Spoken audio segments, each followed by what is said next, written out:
আজ থেকে প্রায় ১.৫ মাস আগে গণ আন্দোলনের মুখে পদত্যাগ করে ভারতে পালিয়ে গিয়েছিলেন বাংলাদেশের সাবেক প্রধানমন্ত্রী শেখ হাসিনা। বিগত ১৬ বছরের শাসনামলে শেখ হাসিনা কঠোরভাবে বিরোধী মত দমন ও স্বৈরশাসনের ফলে আওয়ামী লীগ ও তাহার প্রশাসন পরিণত হয়েছিল গণশত্রুতে। ইতিহাসের এক অমোঘ অনিবার্য পরিণতি অপেক্ষা করছিল শেখ হাসিনার জন্য। দেশ বিদেশের সবাই অধীর আগ্রহে অপেক্ষা করছিল কখন কোন সময় হাসিনা সরকারের পতনের ঘণ্টা বাজবে এবং সাথে সাথে আওয়ামী লীগেরও সর্বনাশ হবে। অবশেষে গত ৩৬ জুলাই তথা ৫ আগস্ট ২০২৪ ছাত্র জনতার বিপ্লব তথা গণ অভ্যুত্থানের মুখে পতন হয় আওয়ামী লীগ সরকারের। অপমানজনকভাবে দেশ থেকে পালিয়ে যান শেখ হাসিনা। ৩ দিন দেশ সরকারবিহীন থাকার পর ছাত্র জনতার দাবি ও চাওয়ার মুখে ৮ আগস্ট প্রধান উপদেষ্টা হিসেবে শপথ গ্রহণের মাধ্যমে বাংলাদেশের রাষ্ট্র ক্ষমতা গ্রহণ করেন নোবেল বিজয়ী অধ্যাপক ডক্টর মোহাম্মদ ইউনূসের অন্তর্বর্তীকালীন সরকার। শেখ হাসিনা নিজেকে নিয়ে এমন ভাবত যে সে না থাকলে বাংলাদেশ মুখ থুবড়ে পড়ে অচল হয়ে যাবে এবং তাকে ছাড়াই এই অবাগা জাতির কোনো গতি নেই। তিনি এমনটাই ভেবেছিলেন। তাই সে দিনরাত এক করে এই জাতির সেবা করেছে তার মনের মাধুরী মিশিয়ে। আর তার সেই মনের মাধুরী মেশানো শাসন একটানা প্রায় ১৬ বছর সহ ২১ বছর দেখেছে বাঙালি জাতি।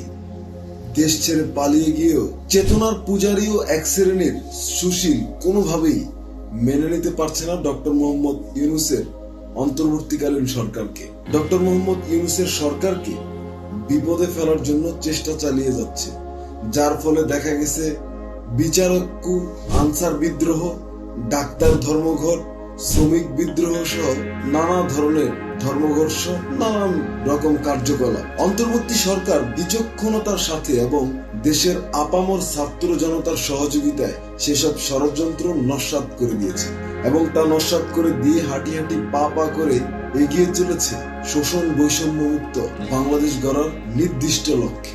দেশে শেখ হাসিনার একটানা ১৫ বছর ৭ মাস সহ ২১ বছরের স্বৈরশাসন তথা শেখ সালতানাতের শাসন খতম হয়েছে। সেই হিসেবে আজ ১.৫ মাস বাংলাদেশ শেখ হাসিনা বিহীন। এক নজরে চলুন দেখে আসি শেখ হাসিনা বিহীন বাংলাদেশ গত ১.৫ মাস কিভাবে চলেছে এবং সেই সময়ে দেশের উল্লেখযোগ্য ঘটনাগুলিকে আমরা একটু পর্যালোচনা করি।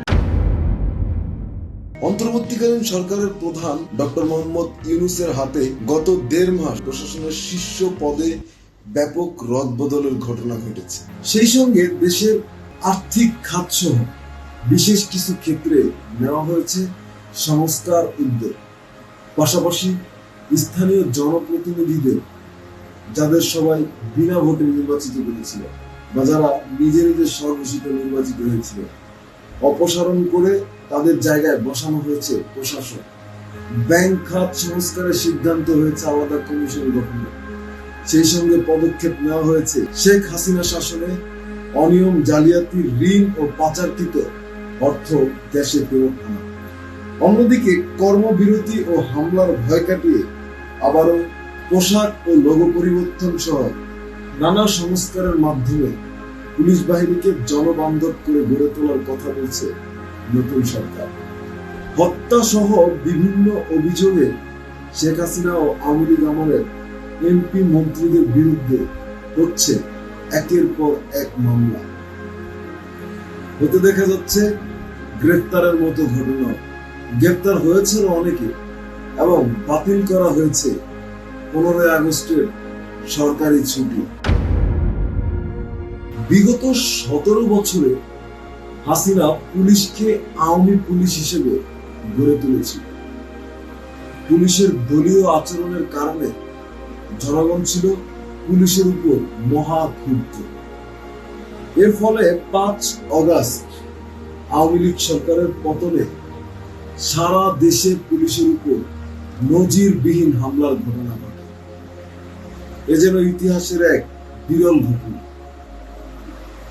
এমন পরিস্থিতিতে কর্মস্থলে নিরাপত্তা, পুলিশ হত্যার বিচার, ক্ষতিপূরণ সহ বেশ কিছু দাবিতে কর্মবিরতি শুরু করেন বাংলাদেশ পুলিশ সদস্য। এতে চুরি ডাকাতির ঘটনা বেড়ে যাওয়া সহ দেশের সার্বিক আইন শৃঙ্খলা পরিস্থিতি ব্যাপক অবনতি ঘটে। এক পর্যায়ে স্থানীয় বাসিন্দা ও স্বেচ্ছাসেবীরা রাত জেগে পাড়া মহল্লায় পাহারা দেওয়া শুরু করে। তৎকালীন স্বরাষ্ট্র উপদেষ্টা অবসরপ্রাপ্ত brigadier general M Sakhawat Hossain বেশ কয়েক দফা বৈঠকের পর পুলিশের দাবি পূরণের আশ্বাস দেন।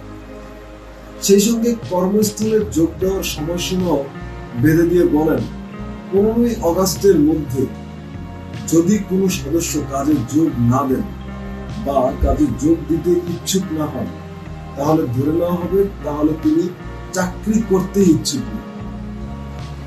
এই অবস্থায় 11ই আগস্ট কর্মবিরতি প্রত্যাহার করে থানায় ফিরেন পুলিশ সদস্য।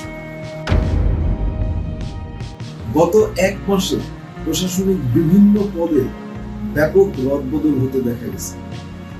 বিশেষত অন্তর্বর্তীকালীন সরকার ক্ষমতা গ্রহণের পর স্বরাষ্ট্র, জনপ্রশাসন, স্থানীয় সরকার সহ বিভিন্ন মন্ত্রণালয়ে নতুন করে বদলি, পদায়ন ও নিয়োগ করা হয়েছে।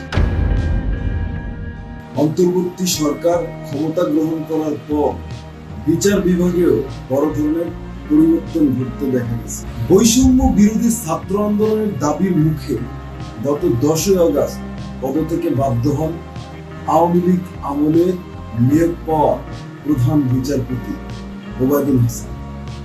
এরপর আপিল বিভাগের অন্য বিচারপতিরাও তার সঙ্গে পদত্যাগ করেন। এই ঘটনার পর নতুন বিচারপতি হিসেবে শপথ নেন আপিল বিভাগের বিচারক সৈয়দ রেফাত আহমেদ।